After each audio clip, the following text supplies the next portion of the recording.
I remember the day I met Alex like it was yesterday. I was at this little dive cafe, minding my own business, sipping on the cheapest coffee they had, trying to make sense of my scattered thoughts and plans. That's when he walked in, like a scene straight out of a movie, except there were no dramatic lights or music, just the sound of the bell above the door and the smell of stale coffee mixed with his aftershave. "Is this seat taken?" he asked, pointing to the chair across from me with a smile that could knock you off your feet. "Looks free to me," I replied, trying to sound cool and not at all flustered by his sudden appearance. We started talking, and damn, it was like we were cut from the same cloth. He was into all the junk I was, from binge-watching the same trashy series to arguing about the best pizza topping. It's pineapple, fight me. Fast forward a bit, and we're dating. Not just casual meetups, but the real deal. It felt like I'd known him my whole life, and before we knew it, we were talking about getting hitched. That's when the drama started. His parents, let me tell you, were something else. The first time I met them, it was like walking into a lion's den wearing a meat dress. They had this way of smiling while sizing you up, like they were deciding whether you were worth their time or not. "So, you're the girl Alex can't stop yapping about," his mom said, her voice dripping with something that was definitely not warmth. "Guilty as charged," I shot back, trying not to let her see she got to me. "They laid down the law pretty quick, telling us we needed to sign a prenup. Now, I ain't no gold digger, and I sure as hell don't need anyone's money, but that rubbed me the wrong way. I'll sign your prenup," I told them. "But I've got one condition. If one of us cheats, the cheater pays up $100,000. Alex looked like I'd slapped him with a fish. "Babe, I'd never cheat on you," he said, all wide-eyed and serious. Yeah, well, my ex said the same thing before I caught him with his pants down, literally. "So, it's this or nothing." He agreed, and his parents did too, though they looked like they'd swallowed lemons. We thought that was the end of it, but boy, were we wrong. One evening, we were cuddled up on the couch, a tradition we had started since moving in together. We had this old, rickety couch that we swore we'd replace, but never did because, somehow, it had become our spot. The TV was on, but we weren't watching. We were too busy making plans for a trip to Italy we knew we couldn't afford but were determined to make happen. "Alex, think about it. The food, the wine, the art. We have to go," I said, my eyes sparkling with excitement. Alex laughed, wrapping his arm tighter around me. "Emily, babe, you had me at food. But let's face it, our bank account is more camping in the backyard than romantic getaway to Venice." I playfully nudged him. "So, we'll save. We'll cut back on. I don't know, things we don't need, like your video games." He feigned horror. "Not the video games. Take my shirts, my shoes, even my beloved coffee maker, but leave the games alone." We laughed, but that was us, always dreaming big but grounded in the reality of our modest lives. We didn't care, we were happy. The happiness wasn't just in the big moments, it was in the little things, too. Like how Alex would make breakfast on Saturdays. He couldn't cook to save his life, but he'd somehow mastered the art of scrambled eggs and toast, which he'd serve with a side of his terrible coffee. I loved those mornings. "Hey, I'm thinking scrambled eggs today, what do you think?" he'd ask, already heading to the kitchen. "Only if you promise not to burn the toast this time," I'd call out, followed by, "And I'm making the coffee."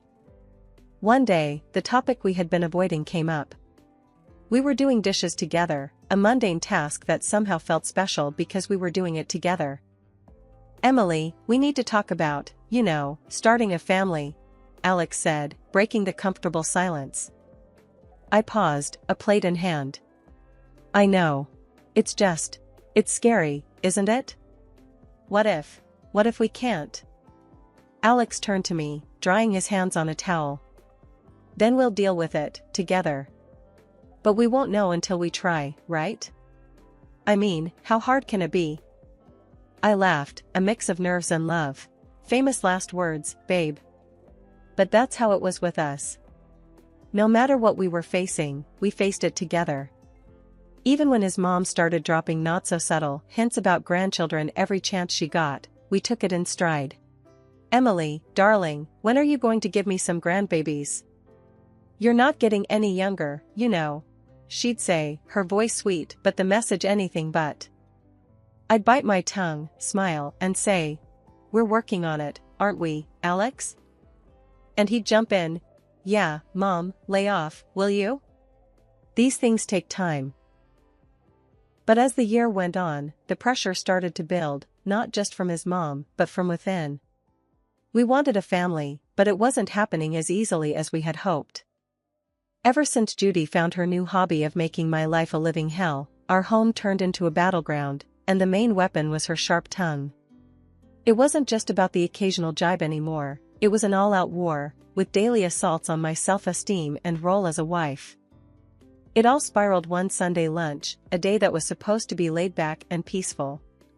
Judy, with her uncanny timing, dropped by uninvited, just as we were about to sit down. The air was tense the moment she walked in, her eyes scanning the room like she was about to conduct a military inspection. "Well, isn't this quaint?" she started, her voice dripping with sarcasm as she looked at the modest spread I'd prepared. "You really outdid yourself, Emily. I can see you've been slaving away in the kitchen all morning." Her eyes briefly met mine, a smirk playing at the corners of her mouth. Trying to keep the peace, I forced a smile. "It's nothing fancy, Judy. Just something simple and quick. Please, have a seat." As we sat down, the barrage began in earnest. "You know, Emily," Judy said, loading her voice with condescension, "I was talking to Mrs. Henderson the other day, and she mentioned how her grandson was just born. It got me thinking, when are you and Alex going to give me some good news? It's not like you're getting any younger." I felt my cheeks burn, a mix of embarrassment and anger. I glanced at Alex, hoping for some support, but he was suddenly very interested in his plate. "Mom, come on," Alex finally muttered, but it was half-hearted, and we all knew it. Judy plowed on, relentless. "And Alex, dear, I don't mean to be cruel, but you're not a charity. You work hard for your money. Why waste it on Emily if she can't do her basic duties as a wife? A cleaning service and a cook would be much more efficient, don't you think?" That's when I couldn't hold it back any longer. "Judy, I am trying my best here. It's not like I don't want to have kids. And as for the house and my cooking, well, I didn't realize marriage was a service contract." Judy scoffed. "Well, it's not a free ride either. You have responsibilities, Emily, which you're clearly not fulfilling." The room was heavy with tension, and I could feel the tears pricking at the back of my eyes. But what hurt the most wasn't Judy's words, it was Alex's silence. He finally spoke up, but it wasn't to defend me. "Yeah, Mom has a point. Maybe we should consider getting some help around here. Would make things easier for you, too." "Easier for me?" His words felt like a betrayal. It was clear I was on my own in this. Over the next few days, Judy's visits became more frequent, and with each visit, her criticism grew sharper. She'd inspect the house, pointing out every speck of dust or a pillow out of place. "You call this clean?" she'd scoff. My eyes must be deceiving me, because this looks like a pigsty. Then came the comments about my appearance. "Is that what you're wearing? You know, a wife should dress to please her husband. It's no wonder Alex is always so tired, he has to come home to this." I tried to fight back. "Judy, I don't dress for Alex, I dress for myself. And he's always so tired because he works hard, not because of what I wear." But it was like talking to a brick wall. Judy had made up her mind about me, and nothing I said or did would change it. Alex's stance, or lack thereof, was the biggest blow. Each night, after his mom's departure, we'd argue. "Why won't you stand up for me, Alex? She's walking all over us, and you're just letting her." "Emily, she's old, set in her ways. What do you want me to do, kick my own mom out?" "No, but I want you to be my husband, to stand by me, not her." It was clear this was more than just about Judy's disapproval. It was about us, our marriage, and whether we were strong enough to stand together or let Judy's criticisms tear us apart. As the days turned into weeks, I realized that this wasn't just a phase. It was a full-blown siege, and if we didn't do something soon, there might not be anything left to save. Things between me and Alex had been icy since Judy ramped up her campaign of critique. But it wasn't just the home front that was feeling the strain. Alex himself had started acting weird, and not in a he's just stressed at work kind of way. It was something else, something that made my stomach twist in knots. It started with the phone calls. Alex had always been pretty open about his phone, we didn't keep secrets from each other. But then, he started stepping out of the room every time he got a call. And it was always the same caller ID, John Work. Who's John Work? I asked one evening, trying to keep my voice casual. Alex flinched, a telltale sign that he was on edge. Oh, just a new guy at the office. Lots of questions, you know? But it didn't stop there. Alex, who was as far from a fashionista as you could get, suddenly started caring about his appearance. Gone were the days of graphic tees and worn-out jeans. Now, it was all crisp shirts and slacks. And cologne, he was using cologne now. Since when did he care about smelling like a department store? What's with the new look, Alex? Got a job interview or something? I joked one morning, watching him comb his hair in a way I'd never seen before. He just smirked, a little too quickly. Just felt like changing things up. No harm in that, right? And the late nights at work, they were becoming a regular thing. Another long one, babe? I'd text, trying not to sound too needy. Sorry, Em. This project is killing me. Won't be late, I promise. He'd text back, but the clock would tick well past midnight before I heard his keys in the door. I tried to shake the feeling that something was off, but it clung to me like a shadow. That's when I decided to hire a private detective. It felt like something out of a bad TV show, but I had to know for sure. The evidence came in a plain brown envelope, the contents as damning as they were heartbreaking. Photos of Alex with another woman, their intimacy undeniable, captured in frozen moments that shattered our years together. But it was the recording that cut the deepest. Their conversations, filled with endearments and plans, left no room for doubt. They were in love, or at least, he was with her. I sat there, the evidence spread out in front of me, a cold realization settling in. This was it, this was the proof that could anchor me in a stormy divorce, should it come to that. Photos that caught moments stolen from our life together, and words that betrayed every "I love you" he had ever whispered in my ear. But I kept it all a secret, a painful burden I chose to carry alone. I wasn't ready to confront him, not yet. I needed a plan, a way to navigate the wreckage of our marriage with my dignity intact. The following days were a blur. Alex continued his charade, and I played along, the perfect wife with a smile plastered on my face and a heart breaking silently. Our conversations became a dance around the truth, each word measured, every laugh forced.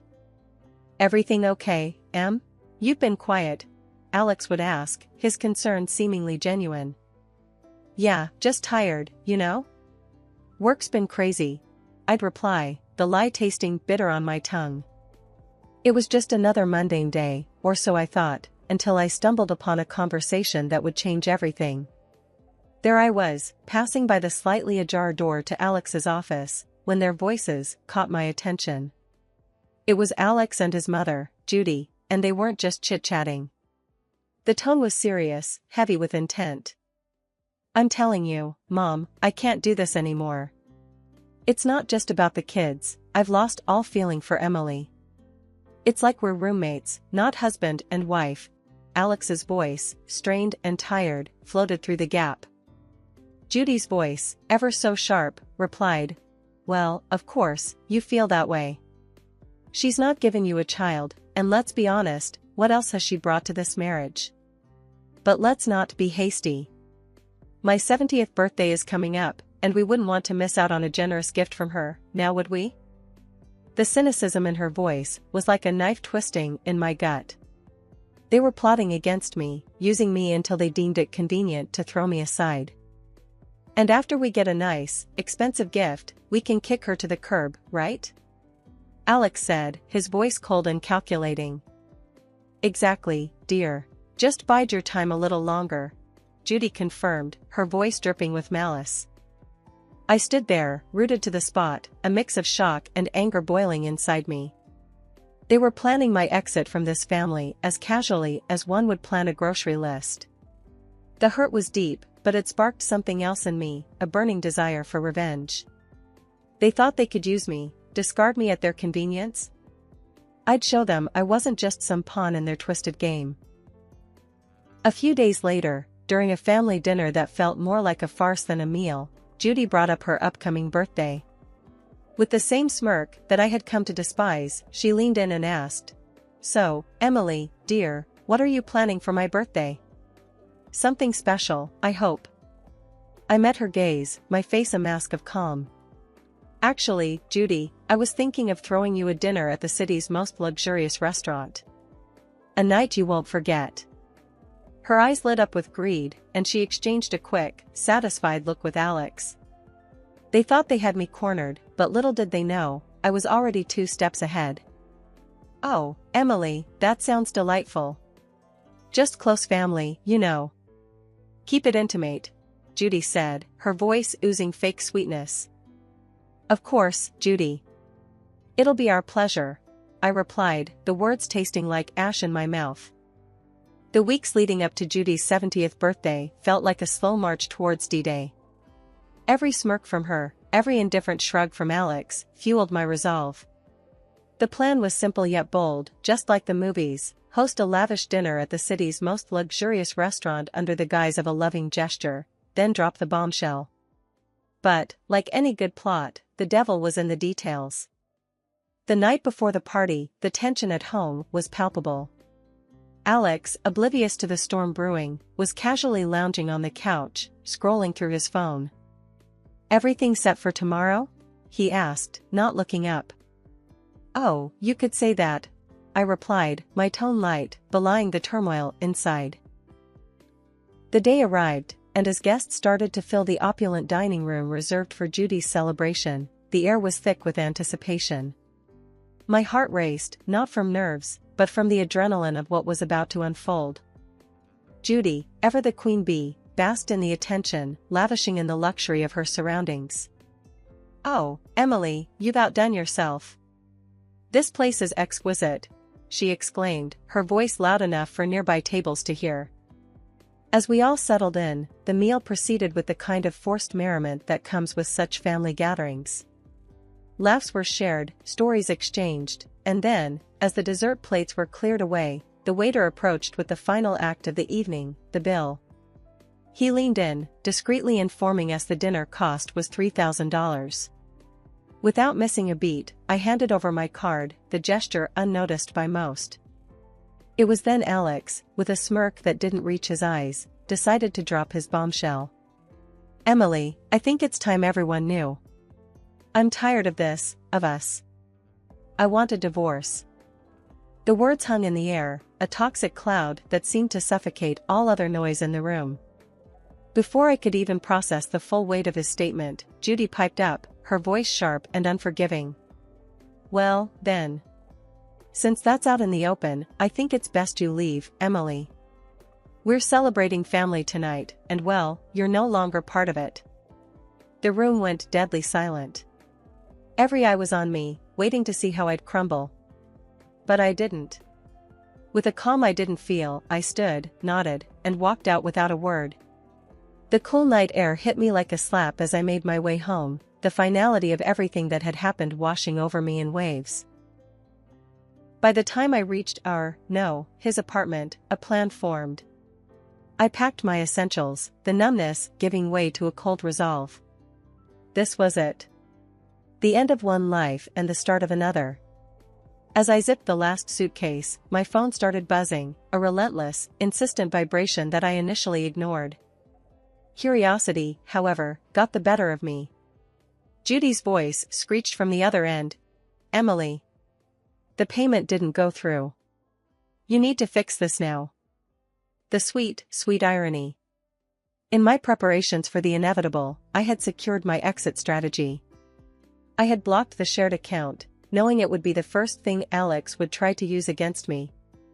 Oh, Judy, that's unfortunate. But since I'm no longer part of the family, as you so eloquently put it, I'm afraid you'll have to sort this out yourselves. Her outrage was palpable, even through the phone, but it was music to my ears. The chaos that unfolded was a fitting end to the farce my marriage had become.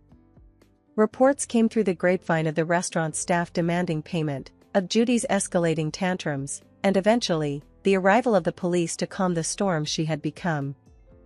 In the end, it was Alex and his relatives who had to pool together the money to settle the bill, a poetic justice for the betrayal and humiliation they had subjected me to. The morning after the dinner disaster felt like waking up to the aftermath of a storm. I had my plan, my resolve, and a set of divorce papers in my hand as I made my way back to what used to be our shared home for the last time. The moment I stepped through the door, the air crackled with tension, thick enough to cut with a knife. Alex and Judy were there, looking like they'd been arguing. The sight of me seemed to unite them in hostility. "You've got some nerve showing up here after last night," Alex spat out, his face a mix of anger and disbelief. Judy, ever the viper, was quick to add her poison. "Ungrateful wretch. You've embarrassed us in front of the whole city. Do you know how humiliating it was to have the police calm me down? People were laughing, filming. I met their fury with a calm I didn't feel." "Embarrassed? You think that's your biggest problem right now?" I tossed the divorce papers on the table, the photos of Alex's infidelity on top. "You should be more concerned with this." The color drained from Alex's face as he picked up the photos, his mother peering over his shoulder. Their outrage turned to shock, then to panic as they realized the extent of what I had. "And let's not forget the prenup, shall we?" I continued, my voice steady. "You cheat, you pay. $100,000, to be exact." Judy's face twisted into a snarl. "You wouldn't dare. You can't do this to us." "Oh, but I can. And I will." My tone was cold, final. Alex, the reality of the situation finally dawning on him, switched tactics. Please. Let's talk about this. We can fix it." I couldn't help but laugh, bitter and hard. "Fix it? You think you can just undo everything with a few words?" "No, Alex. It's done." Judy, ever the manipulator, tried a softer approach, her voice dripping with faux concern. "Emily, darling, think about what you're doing. This will ruin us." "That ship has sailed, Judy. You should have thought about that before." The begging turned to pleading, their words a desperate scramble to salvage what they could. But my mind was made up. I was done being the victim, done with their lies and manipulations. In the end, Alex had no choice but to borrow the money from his parents to pay me. As I left that house for the last time, check in hand, I felt a weight lift off my shoulders. After everything went down, I used the payout from Alex to put a down payment on a small but cozy place of my own. It's funny, you know, how much peace you can find in the walls of a place that's just yours, where every nook feels like a sanctuary from the chaos of the past. Life's quieter now, and I like it that way. I've got a job that keeps me busy, neighbors who nod and smile, and a little garden that's all mine to tend to. But every once in a while, the grapevine tosses a juicy bit my way about Alex and Judy. Just the other day, I was grabbing coffee from the corner spot where locals hang, and I bumped into someone from the old neighborhood. After the usual pleasantries, they leaned in, voice dropping to a conspiratorial whisper. "Hey, have you heard about the latest drama with your ex and his mom?" they asked, eyes gleaming with the thrill of gossip. I couldn't help but raise an eyebrow, a mix of curiosity and detachment taking hold. "Can't say that I have." "Do tell." "Well," they started, clearly savoring the moment. "It seems Judy's not too pleased with Alex's new girlfriend. Word is, they'd been at it like cats and dogs. Makes your situation look like a walk in the park. The conversation moved on, but as I walked away, coffee in hand, I couldn't shake the feeling of utter relief. There was a time when news like that would have sent me spiraling, but now? Now it was just another piece of someone else's story. These days, my biggest concern is whether my tomatoes will ripen before the squirrels get to them or if I'll ever get the hang of yoga without looking like a newborn deer on ice. Life's simpler, quieter, and infinitely sweeter on this side of chaos.